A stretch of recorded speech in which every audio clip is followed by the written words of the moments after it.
समस्त को मो पुष्पांजलि स्वागत करछि पिलामाने आम MK coaching classes YouTube channel रे। पिलामाने लास्ट क्लास रे पार्ट 1 वीडियो रे ऑलरेडी मु तुमर गोटे क्लास करि सारिछि हैला के विषय रे पिलामाने जाति गठन विषय रे। जो पिलामाने ए वीडियो को देखि न पिलामाने तुमे ए वीडियो रो लिंक मु डिस्क्रिप्शन रे दे देबी, तुमे माने देखि क्लियर हे जिवो। डिस्क्रिप्शन रे जदी जे देखि डिस्क्रिप्शन रू भी देखि पारिबो एवं प्लेलिस्ट रे मध्य अवेलेबल अछि पिलामाने, तुमाने प्लेलिस्ट को जाई चेक करिके तुमे ए वीडियोटा देखि देबो हैला पिलामाने। आज आमे कोन पढिबा पिलामाने, आज आमे पढिबा जाति गठनर प्रमुख सोपान विषय रे पढिबा। जाति गठनर केतोटी सोपान अछि पिलामाने से विषय रे आमे पढिबा। देशीय राज्य गुडिकर मिश्रण विषय रे पढिबा, संविधान प्रणयन, तापरे भाषा भित्तिक राज्य पुनर्गठन हैला ए विषय रे आमे पढिबा। तो देखो पिलामाने जाति गठनर प्रमुख सोपान रे देशीय राज्य गुडिकर मिश्रण केमिति होइतिला से विषय रे आमे पढिबा। तो देखो सरदार वल्लभ भाई पटेल को नेतृत्व रे प्राय 565 देशीय राज्य को भारत सहित मिश्रण कराई थिले हैला। जेते बेले पिला माने इंग्रेज माने आम देश को छाड़ी चली गले सही समय रे जाति गठन प्रक्रियाटा आरंभ होइतिला एवं सही समय रे पिला माने कहिदिली ना देशीय राज्य को मिश्रण करबा गोटे बड़ कारण थिला, बड़ काठीकर पाठ थिला। ताहाकू सही देशीय राज्य गुडी को आमर सरदार वल्लभ भाई पटेल से कोण करथिले, पाखापाखी पिला माने 565 देशीय राज्य को भारत सहित से मिश्रण करी थिले। किए? सरदार वल्लभ भाई पटेल हैला। यह भारतर भौगोलिक एकता पाई प्रथम पदक्षेप थिला। आउ देखो आमर जो सरदार वल्लभ भाई पटेल हैला से कोण करथिले 556 देशीय राज्य को कोण करथिले आम देश भारत सहित से मिश्रण करी थिले एवं यह आम भारतर भौगोलिक एकता पाई प्रथम पदक्षेप थिला। बुझिहेला कोण देशीय राज्य गुडी को भारत सहित मिसाइबा थिला आम भारतर भौगोलिक एकता रो प्रथम पदक्षेप। बुझिहेला। नेक्स्ट जिमा पिला माने संविधान प्रणयन देखमा। संविधान प्रणयन 1950 मसीह रे कार्यकारी होइथिबा भारतीय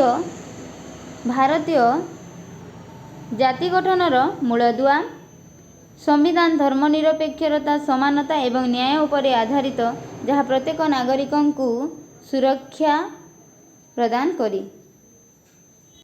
तो 1950 मसीह रे कार्यकारी होइथिबा भारतीय जाति गठनर मूलदुआ देख पिला माने आमर संविधान कोन होइतिला 1950 मसीहा जनवरी 26 तारिख दिन कोन होइतिला कार्यकारी होइतिला एवं सही दिन ही पिला माने एही संविधान जेते बेले प्रणयन हे कि कार्यकारी होइतिला आम जाति गठनर मूलदुआ उठितिला।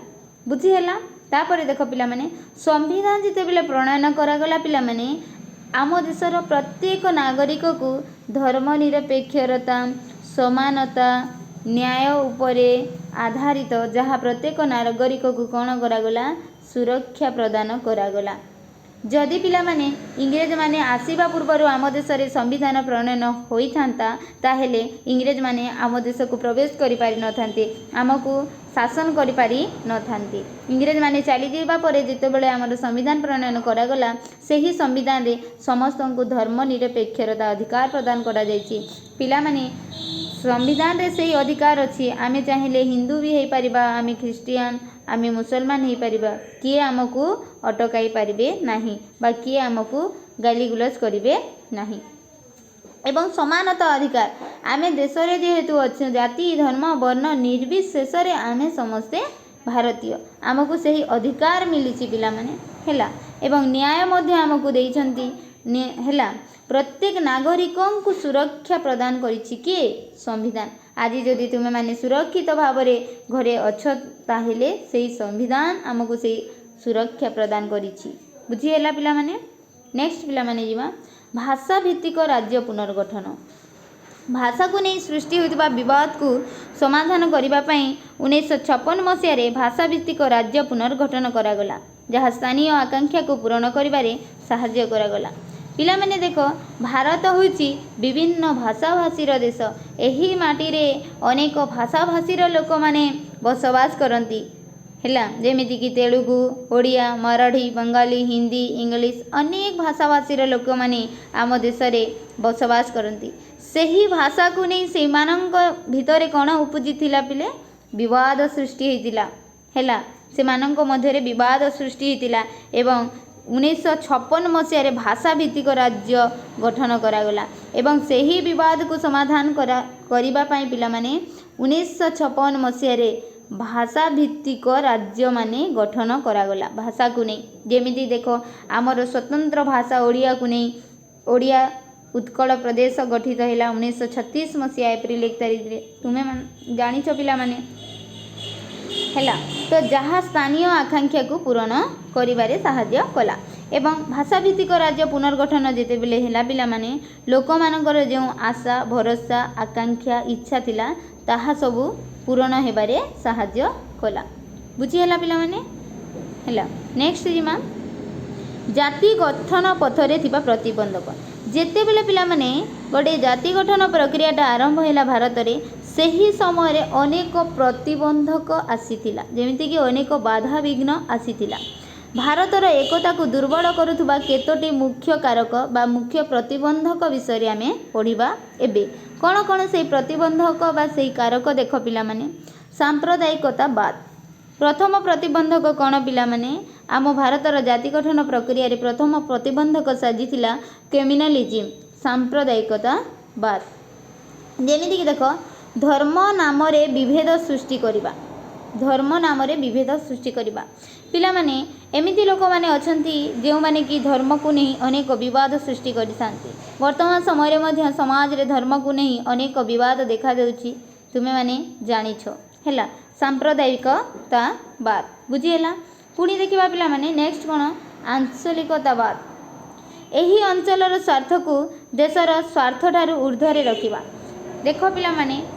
ଏମିତି ଲୋକମାନେ ଅଛନ୍ତି ଯେଉଁମାନେ ରାଜନୀତି କରୁଛନ୍ତି ହେଲେ ସେମାନେ କ'ଣ ନିଜ ଅଞ୍ଚଳର ସ୍ୱାର୍ଥକୁ ଦେଖୁଛନ୍ତି ନିଜ ଭାରତର ସ୍ୱାର୍ଥକୁ ଦେଖୁନାହାନ୍ତି ନିଜର ସ୍ୱାର୍ଥକୁ ସେମାନେ ଆଗେ ପୂରଣ କରିବା ଚାହୁଁଛନ୍ତି ହେଲା ଏହା ମଧ୍ୟ ଗୋଟେ ବଡ଼ ପ୍ରତିବନ୍ଧକ ଥିଲା ଆଞ୍ଚଳିକତାବାଦ ନିଜ ଅଞ୍ଚଳ ନିଜର ସ୍ୱାର୍ଥକୁ ସେମାନେ ଦେଖୁଥିଲେ ନିଜ ସ୍ୱାର୍ଥକୁ ସେମାନେ ଉପରେ ରଖୁଥିଲେ ଏବଂ ସେମାନେ କ'ଣ କରୁଥିଲେ ନିଜ ଦେଶର ସ୍ୱାର୍ଥକୁ ଉପରେ ରଖୁନଥିଲେ ହେଲା ଏହି ଅଞ୍ଚଳର ସ୍ୱାର୍ଥକୁ ଦେଶର ସ୍ୱାର୍ଥଠାରୁ ଉର୍ଦ୍ଧ୍ୱରେ ରଖୁଥିଲେ ସେମାନଙ୍କ କାମ ହେଉଛି ଦେଶର ସ୍ୱାର୍ଥକୁ ଉର୍ଦ୍ଧ୍ୱରେ ରଖିବା କିନ୍ତୁ ସେମାନେ ଅଞ୍ଚଳର ସ୍ୱାର୍ଥକୁ ଆଗେ ରଖୁଥିଲେ ଆଉ ଗୋଟିଏ ପ୍ରତିବନ୍ଧକ ଥିଲା ପିଲାମାନେ ଜାତି ପ୍ରଥା ସମାଜରେ ଉଚ୍ଚ ନିଚ ଭେଦଭାବ ଏବଂ ଅସମାନତା ଆଜି ବି ସେହି ସଂସ୍କୃତି ସେହି ପରମ୍ପରା ଚାଲି ଆସିଛି କ'ଣ କାଷ୍ଟିଜିମ୍ଟା ସିଷ୍ଟମଟା ହେଲା ଜାତି ପ୍ରଥାଟା ସମାଜରେ ଉଚ୍ଚ ନିଚ ଭେଦଭାବଟା ଚାଲି ଆସିଛି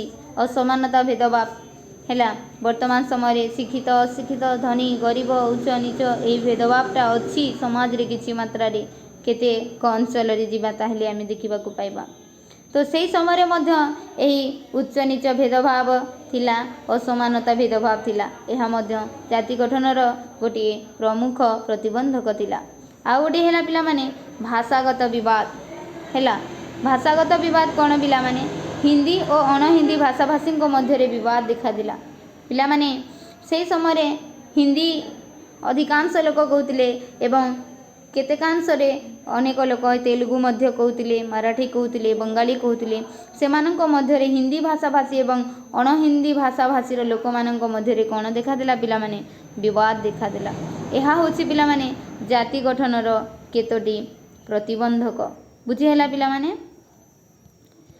ପୁଣି ଦେଖ ପିଲାମାନେ